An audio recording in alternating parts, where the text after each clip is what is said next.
Hello, this is the Watchdog. Welcome back to Fun with Watches. If watches weren't fun, you'd only need one. Today we're going to do a comparison of the Ben Nevis BN6017G with the Fossil CH2565. Let's start out with the wrist check. I'm wearing a Duca DK108 and Grego's wearing my G-Shock GD350. Grogu was talking to Obi-Wan's Force Ghost and he asked him how he decided on Ben for his new name. He said he had an uncle named Ben Gunn, so he decided to use that name. But the more he thought about it, he decided to leave the gun and take the Kenobi. Okay, let's take a look at the watches. When I got this Ben Nevis the other day, I decided, why do a full review? Let's just compare it to the Fossil, because that's probably what anybody really cares about. But as you can see, they both come in boxes. This comes in cardboard with a pillow. And this one comes in a tin with this little thing here. I'm not a big fan of this thing, but the tin's nice. So let's go ahead and take them both out and put the boxes away.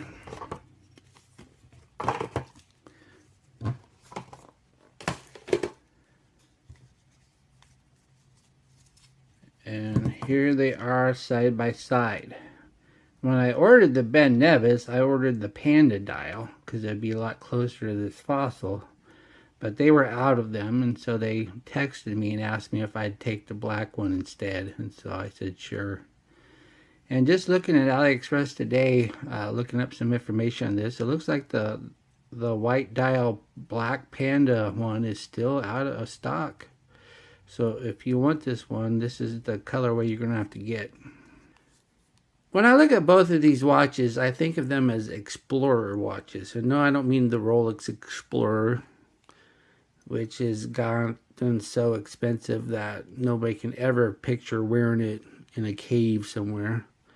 I think of this as a Nathan Drake Explorer, somebody looking in a lost temple for treasure. The first thing we should do is compare the price. This one is going to be in the $20 range. And this one retails for $150, but you can usually find it on Amazon for less than $100. When it comes to the dimensions, they're fairly similar, but the Fossil is a bit thicker, about 1 millimeter thicker, plus the Fossil strap is a lot thicker too, so it's going to just be a little bit more chunky than the Ben Nevis.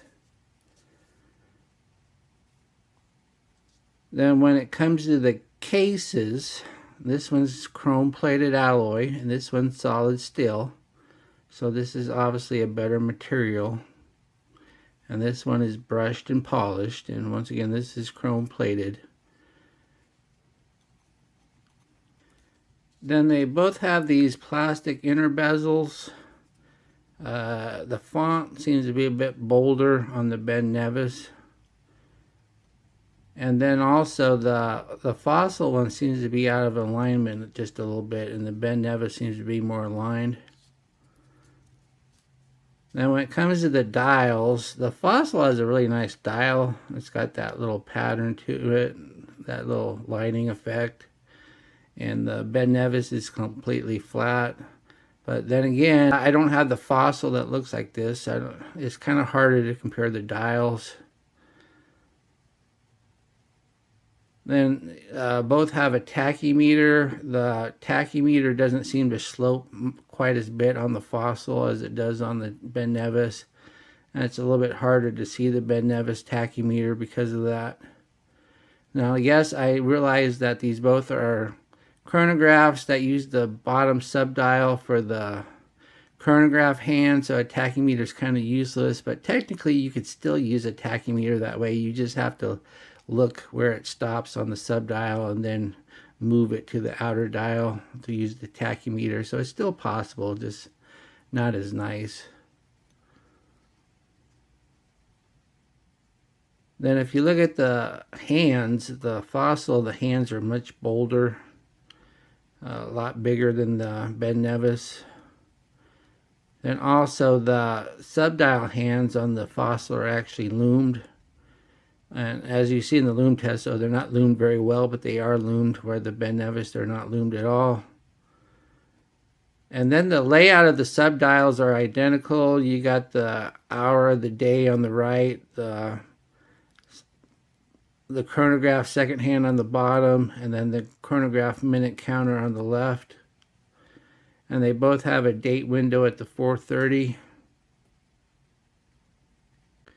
When it comes to the crowns, they're both unsigned, but the crown on the Fossil is quite a bit bigger, a little bit more substantial.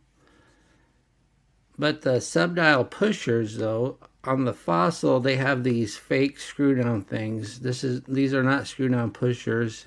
They didn't do that on the Ben Nevis. I prefer that because I don't like fake things on my watches. So, but when it comes to crown action, though, see this Fossil has a Miyota movement, and this has a Chinese movement.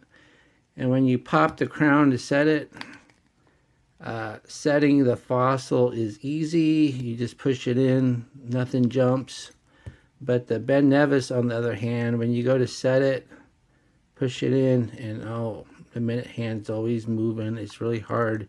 You have to be very careful. Really loose crown action. Just pushing it moves it.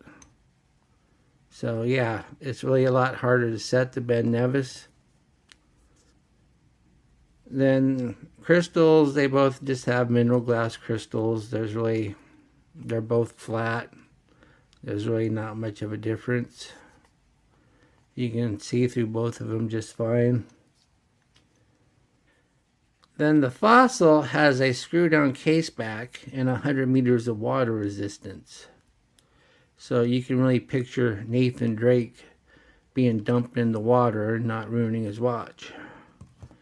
This Ben Nevis, on the other hand, has a press-on case back and only 30 meters of water resistance. So if Nathan Drake was wearing this and got dumped in the water, this watch would probably be ruined. Then comes the biggest difference of them all, the straps. The Fossil, the strap is the highlight of the watch. It is very nice, very thick, really good quality leather. You can just tell it's a really good strap. Has a nice buckle, very sturdy. And the best feature of them all too is it has quick release, because this being a bun strap, if you ever need to get to the watch open, you have to take it off the strap, and this makes it so much easier. This strap, on the other hand, is a faux leather. It's not as thick. It's not bad for faux leather, but it's just not as same as real leather. And this does not have quick release, so if you need to get the case back off, you're going to have to take it off the strap, and you're going to have to use a tool. And then the buckle is not bad, it's just not as sturdy as the Fossil. Then also the Fossil has a lot more notches, and they're closer together, so you can just get a better fit.